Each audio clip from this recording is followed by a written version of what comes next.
what I'm going to start off by doing is ask Jean-Philippe to introduce a video which explains a little bit about what you've been doing. Well, thanks, Annette. The video you're going to see, I apologize because the subtitles are in French. We didn't have the time to localize in English. Is the leading program of Live for Good, which consists in realizing the potential of youth entrepreneurs from all walks of life to become social entrepreneurs.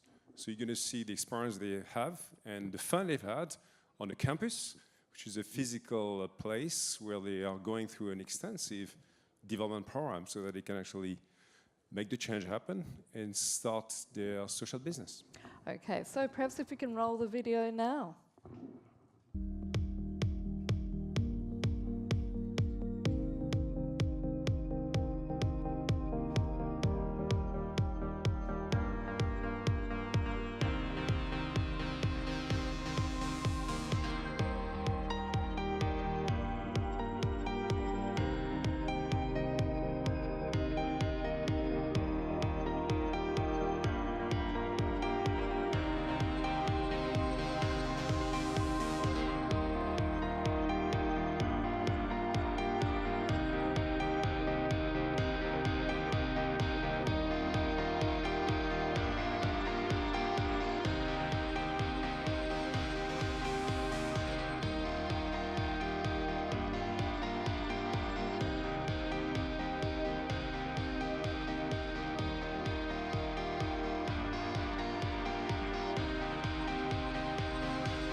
Jean-Philippe, I'm very interested to know because obviously you come from, ironically, when I started out in journalism, which was a fair time ago, Microsoft was at the cutting edge. Now it's very much part of the mainstream, if you like. So how did it come into being, Live for Good? How did you, what was the motivation? Well, motivation was both personal and I would say in connection with the world I was living with. The personal connection is actually the legacy of my late son, Gabriel, who left me and my family with some incredible values. And he was the one who created actually this brand, Live for Good, when he was 18 years old. It was a website which was all about actually trying to give to people who have needs. And we decided as a family and with many other friends to try to make sense of the future. And so as I'm traveling across the world, and I've been doing that for many years, it came to my mind there are three big driving forces I see around the world. Number one, and Alexandre did a great job talking about that, the XYZ generation, you know, are definitely looking for a purpose in life. The second one is you've got a big movement called social entrepreneurship and business, which is becoming pretty mainstream now across the globe. And the third one, digital, which I can relate to in my professional life, is changing the world. But it's not changing the world in the same way. I mean, the big enterprise take advantage of that, but not too much a social organization. So the viewpoint is if we combine the three driving forces, and if we can build the capabilities of those youths who have incredible passion to change the world, well, maybe we can have a positive impact for the world. Now, the thing that connects these three people is their extraordinary commitment to giving back. And at this point, I want to ask Marine, what exactly is an artist agency? So to explain this, I will give you a little bit of background to how I came up with the idea. So I've cared about art since I'm about 5 or 6 years old. It's always what I, used to rethink my perspective of the world and address it, and I use the arts and creativity to do that. I was a young gallery director when I was 21 years old in London.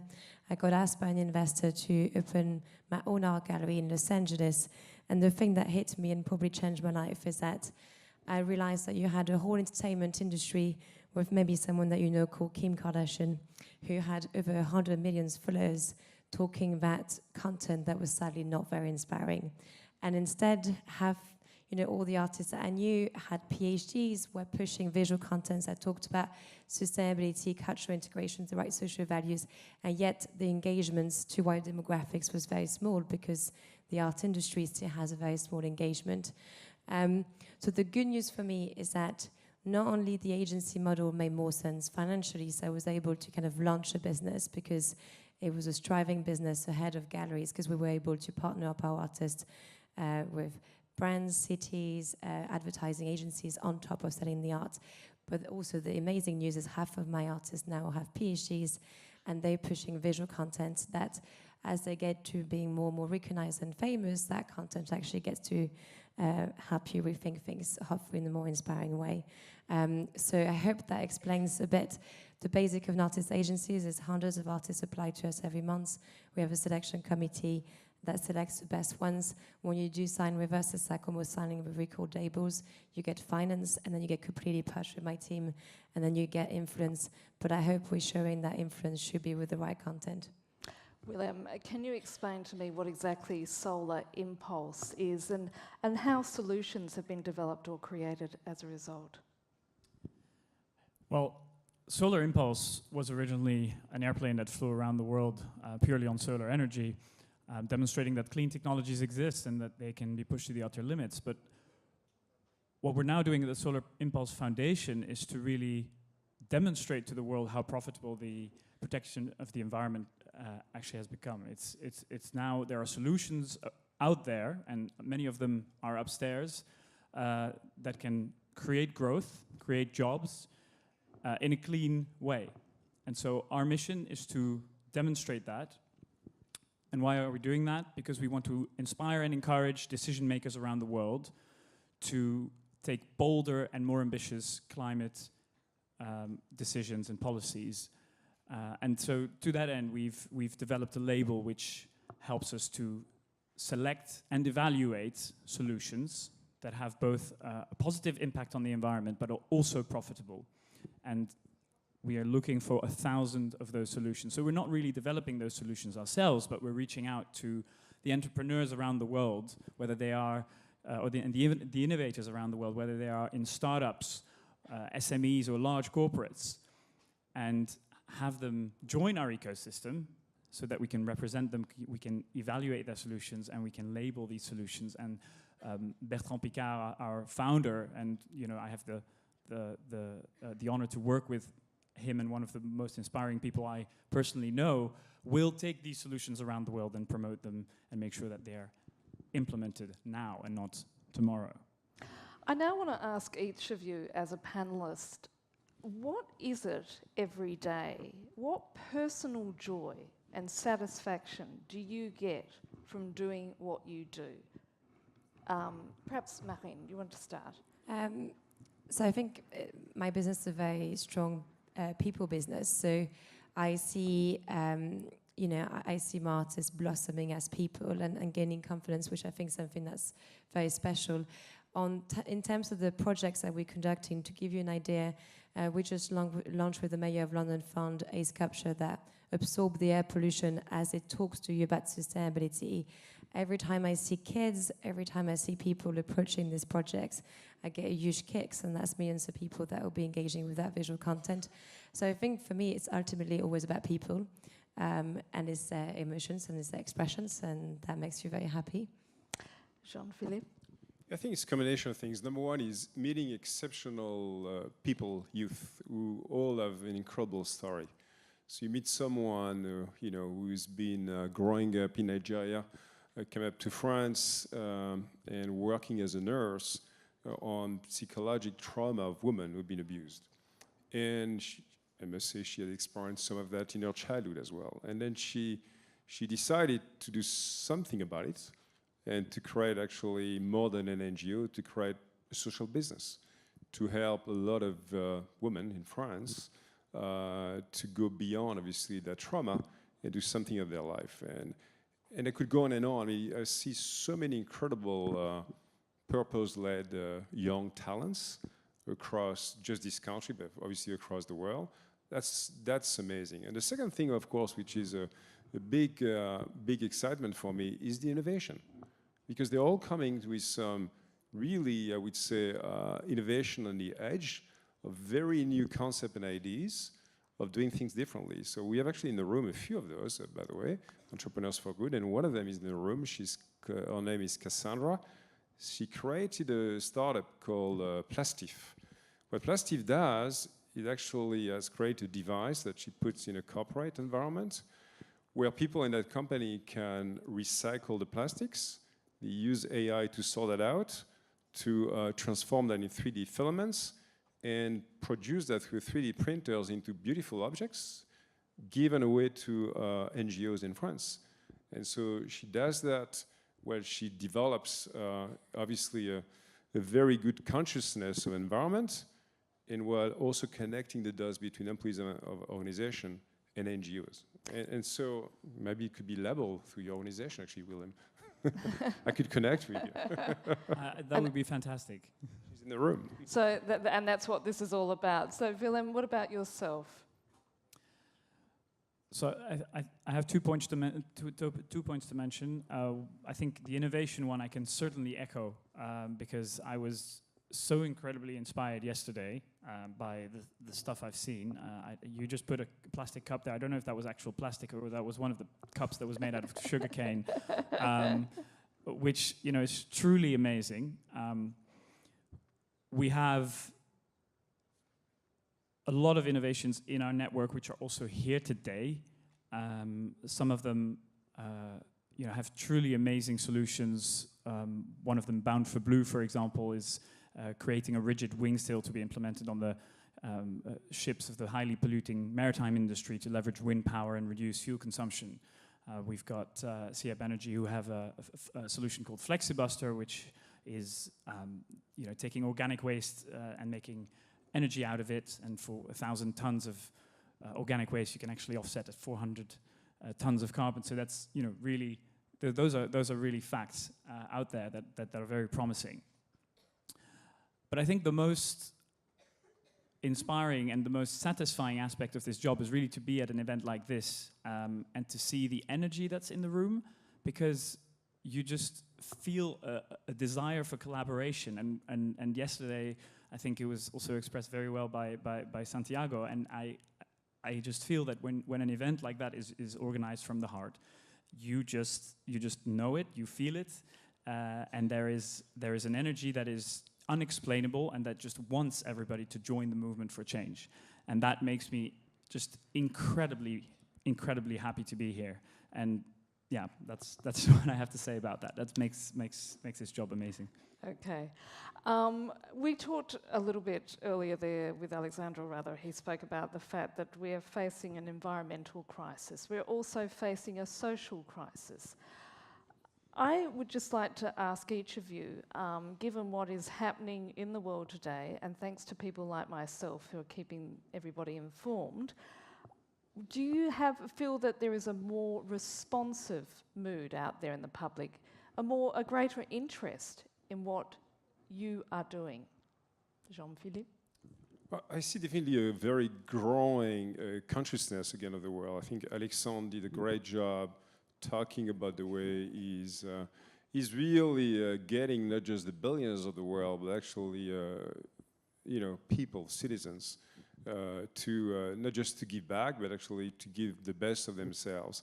So wherever I go in the world, I see an incredible amount of initiatives. By the way, my home country in France, you've got 1 million plus of so-called NGOs doing incredible things in every city, in every part of the country, across many things. I think the next step is also the corporate world getting real about that social role, not just in terms of nice citizenship statement, but in terms of connecting that to their mission and having as well their employees, which I know many of them aspire to do that, being part of the change and driving the change. And Marine, in particular, you help artists make a positive impact. And you talked there about a piece of art that actually depollutes the air. Can you just give me a little bit more idea about that and detail as such? Yeah, so I think I would actually can I just go back to your point very quickly before I forget, because my brain forgets things very quickly. So I think we take it for granted that most people are aware of what we do. And I think because we end up being in echo chambers really quickly. I live in England and we got impacted by Brexit. If you had asked me a few years ago, are we all praising social diversity? Of course we are. Are we all got the right values? Of course we are. Well, sadly, we are still too few of a proportion.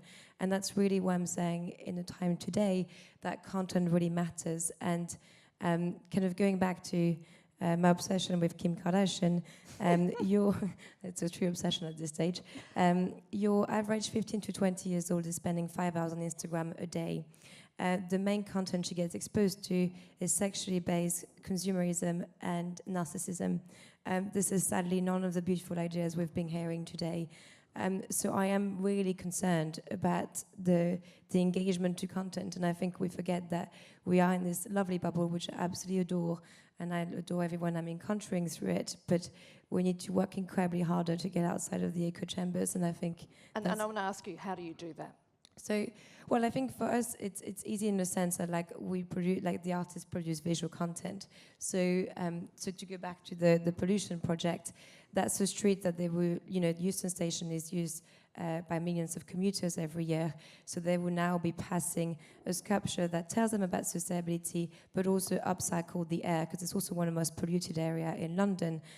We've also done digital partnerships with social media influencers, and I'm flying to San Francisco in a few weeks, which is also an experience of augmented reality, absorbing a content that's more inspiring.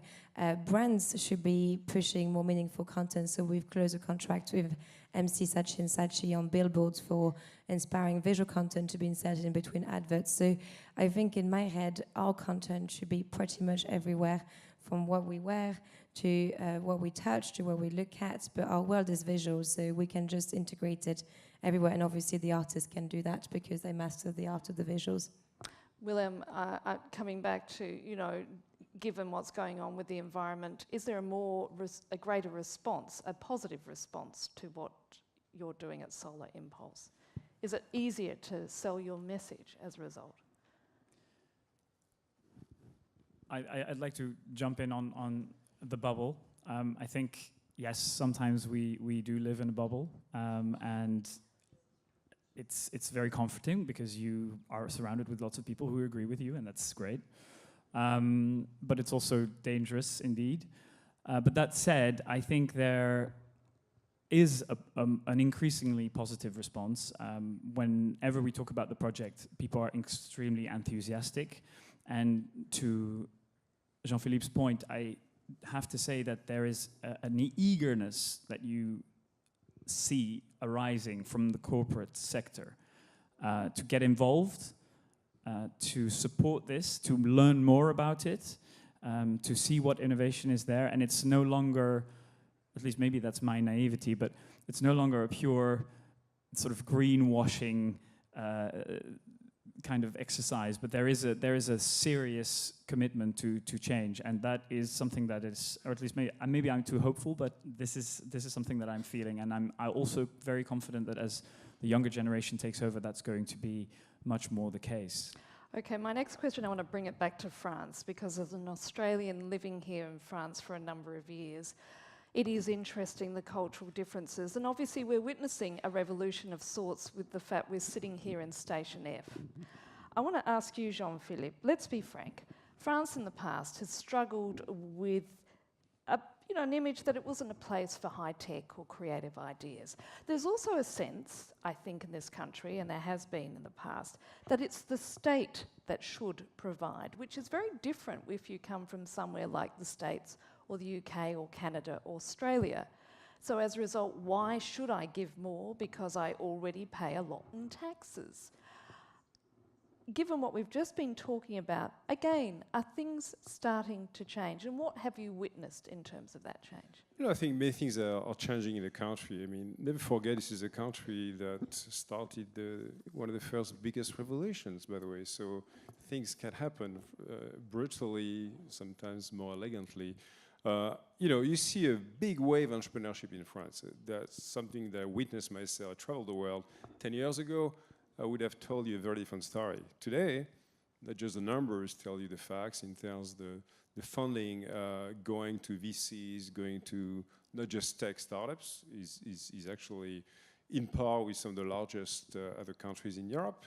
I think the mindset as well has changed quite a bit, particularly among the new generation, I must say, where you find a lot of those young people who want not just to be an employee of one of the large corporations, but they want to make sense of their life, and they want to create a business that makes sense. And so that's what I see happening, and this is where, obviously, I mean, Leaf for Good is trying just to bring a little bit of resources and support and reveal the potential of those youth, and also connect them with the broad ecosystem, because the reality is the corporate world, I think, is more and more eager to help. And they've got competencies, they've got great professionals, sometimes they bring money, which is great as well. You've got NGOs who are doing amazing work, in France, Institut de l'Engagement, NQT, etc., helping Simplon, helping refugees.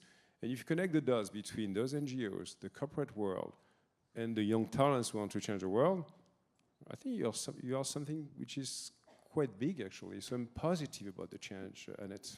Marion, you want to say something? I have a point about friends, because I feel it's like that boyfriend that I had a lot in and out of because I left early. I think when you go away from it, you realize about how incredible our social values are. And I mean it by, in my industry, again, I only work with upper class people in England because art is mainly taught to private schools, not state schools. I'm from the Ildre. My mum is a primary teacher. I was able to be raised for free through education until 17. We forget that's pretty exciting.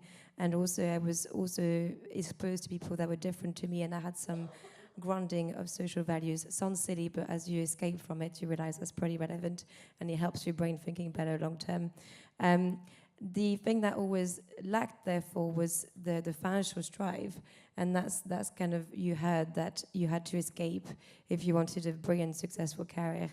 This was maybe not the place.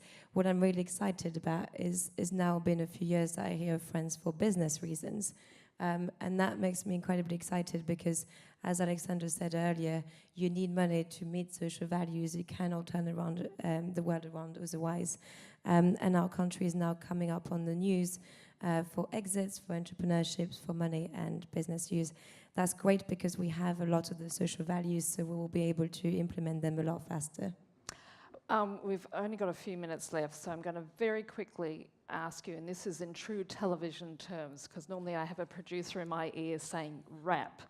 Okay, basically, what would you say to a young entrepreneur starting out now? What piece of advice would you give her or him? Willem? Well, I would certainly say join our movement and submit your solution to be evaluated, because we would like to collaborate with anybody who's out there to make a change. And come and see us and see how we can work together as well, because it's through collaborations with organizations like ChangeNOW that we're able to achieve really great things. So please, if there's any possibility to work together, let's do that. Marion? I would say definitely collaboration like you. I would say you're going to be working incredibly hard, so just bear that in mind. There won't be gratification for a while, but it will be all worth it. Think long term. And I think the romanticism is lovely to think of it in the first place, but get rid of it, because to create a change, you're going to be very pragmatic, and pragmatism will be something that's going to really make a difference. Jean-Philippe? Yeah, I would say, be in alignment between your own purpose and the purpose you want to embrace for your social business. I think it's a very nice quote from Tolstoy I like to use when talking about change, which used to say everyone actually wants to thinks about changing the world, but no one thinks about changing himself. And I think for someone who really want to change the world, they've got to start changing themselves to be aligned with the North Star they have and the impact they want to see in the world. And I would say, and I have to say this as somebody who every week goes on air talking about the gender revolution, the important thing in all of your work is the fact that everybody is affected and everybody can participate, correct? All right, at that point, I'd like you to show a round of applause for these wonderful panellists and the work that they're doing. Thank you.